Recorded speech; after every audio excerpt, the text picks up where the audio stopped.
bilhete. Boa noite. Está começando mais um Jornal News.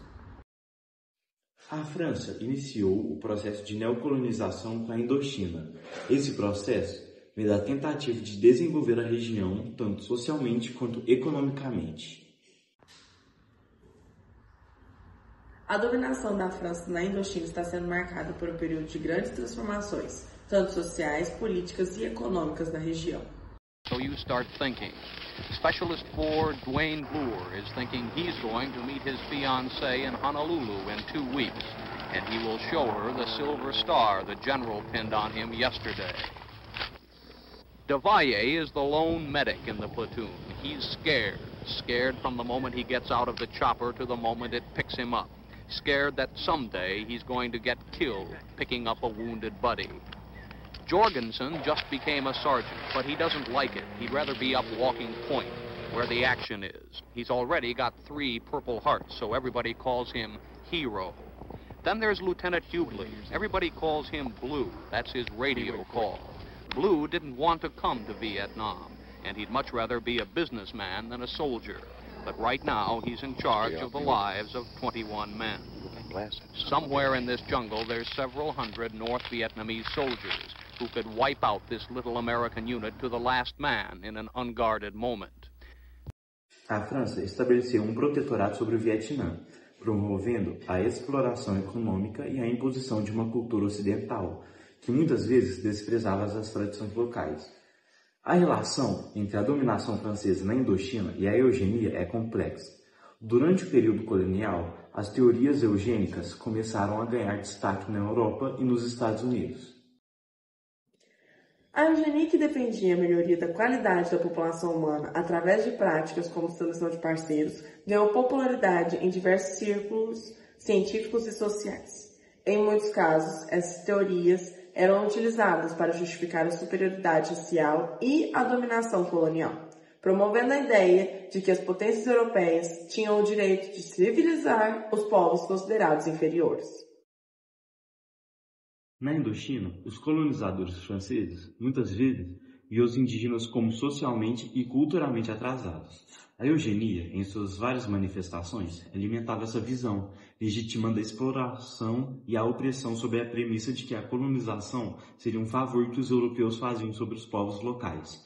Isso se refletia em políticas de educação, saúde e até em práticas de controle populacional, onde as populações nativas eram frequentemente vistas como alvo de intervenções que visavam melhorar sua qualidade de vida e à luz das normas europeias.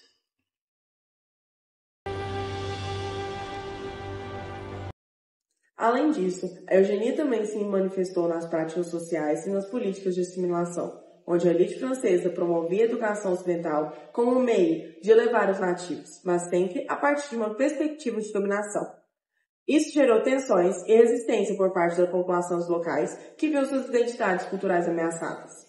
O legado dessa dominação colonial, combinado com a ideologia eugênica, teve consequências duradouras na Indochina.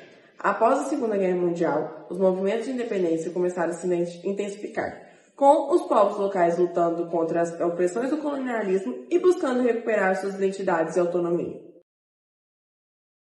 Na Guerra do Vietnã, que durou de 1955 a 1975, foi um capítulo dramático da Guerra Fria, onde o Vietnã do Norte, apoiado por potências comunistas, enfrentou o Vietnã do Sul, apoiado pelos Estados Unidos. Temendo a expansão do comunismo no Sudeste Asiático, os Estados Unidos entraram em guerra, acreditando que estavam cumprindo um papel de protetores da liberdade. No entanto, o cenário era de combate intenso, guerrilhas implacáveis do Vietcong e uma população local que muitas vezes resistia à presença americana. A guerra deixou milhões de mortos e culminou na queda de Saigon em 1975, com a unificação do Vietnã sob um governo comunista. Conseguimos uma entrevista com nosso repórter. Boa noite, Rafael. Boa noite, Gustavo, Liv.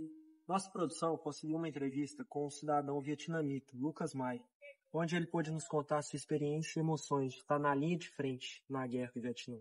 A sensação de estar na guerra do Vietnã é uma sensação de impotência, uma sensação de tristeza e uma sensação principalmente de desespero.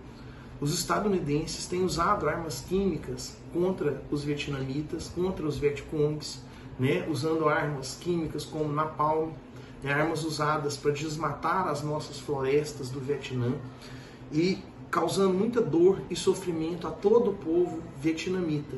É uma guerra que vem se estendendo há muito tempo, que precisa terminar, e uma guerra que vem com requintes de muita crueldade devido a esse tipo de armas químicas utilizadas, além de inúmeras minas explosivas que foram implantadas pelos estadunidenses ao longo do território vietnamita. Esse pensamento de protetores se conecta a um conceito mais amplo e controverso que chamamos de fardo do homem branco. A expressão remonta ao século XIX e era usada para justificar o colonialismo, sugerindo que as potências ocidentais tinham a responsabilidade de civilizar os povos colonizados. Essa ideia alimentou políticas imperialistas nas quais países europeus e os Estados Unidos se viam como superiores, obrigados a levar a sua cultura e progressos aos outros, o que muitas das vezes resultou em exploração, opressão e destruição de culturas tradicionais.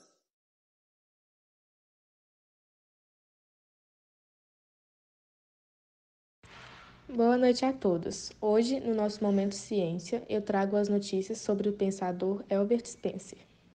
Ele ganhou destaque com suas teorias revolucionárias sobre a evolução das sociedades e propôs que, assim como os seres vivos, as sociedades também passam por um processo de adaptação e evolução, responsável pela fala, sobrevivência dos mais aptos. Ele defendeu de que para uma sociedade evolua, a intervenção do Estado deve ser mínima, permitindo que forças naturais do mercado e da competição atuem. Suas ideias provocaram debates em academias e salões e dividiu opiniões entre liberais e críticos. Há aqueles que levantaram preocupações sobre o uso do darwinismo social para justificar as desigualdades. Qual sua opinião sobre? A Guerra do Vietnã e o fardo do homem branco são exemplos de como o desejo de impor valores e sistemas políticos podem ter consequências devastadoras. Eles nos mostram que quando uma nação se vê como salvadora, sem compreender o contexto local, os custos humanos e culturais podem ser incalculáveis. Fica o lembrete de que a história carrega lições valiosas sobre arrogância, resistência e as complexidades do poder global. Um geólogo vietnamita, que preferiu ter sua imagem preservada, nos contou sobre as condições climáticas de relevo e a economia presentes no país. Ah, rapaz, a Guerra do Vietnã foi um período complicado demais, viu? Não dava para saber o que vinha pela frente. Eu era muito jovem naquela época, mas lembro como se fosse ontem. A gente vivia num clima de medo constante, sem saber se o próximo bombardeio ia cair na nossa vila ou se os soldados iam passar por aqui. Era um corre-corre danado. Muita gente teve que largar tudo para poder tentar achar algum lugar seguro. Teve um momento que a coisa começou a ficar muito feia, lá por volta de 1968, quando rolou aquela ofensiva do Tet. A gente já estava achando que as coisas iam começar a melhorar, mas de repente, no meio do nosso ano novo, a força Vietcong começaram a atacar várias cidades ao mesmo tempo. Foi um caos total. Imagina, a gente tentando lá celebrar o Tet, que é uma das datas mais importantes para nós, e de repente tudo desmoronando. O barulho das bombas e dos tiros virou parte do nosso dia a dia. O que restava do comércio fechou de vez. As famílias começaram a se separar, as pessoas começaram a perder a esperança. E outra coisa que eu nunca mais vou esquecer foi o uso daquele tal de agente laranja. Eu nem entendi muito bem o que era aquilo na época. Só vi os aviões passando, soltando um pó que parecia queimar tudo. De acordo com eles, né, era para destruir as florestas e tirar os esconderijos dos Vietcong. Mas acabou com nossas plantações, nossos rios. Muita gente ficou doente por conta disso. E até hoje tem marcas dessa época. Gente que até nasceu depois de tudo isso, mas ainda carrega os efeitos desse veneno. A economia, então, nossa, aí que pegou muito.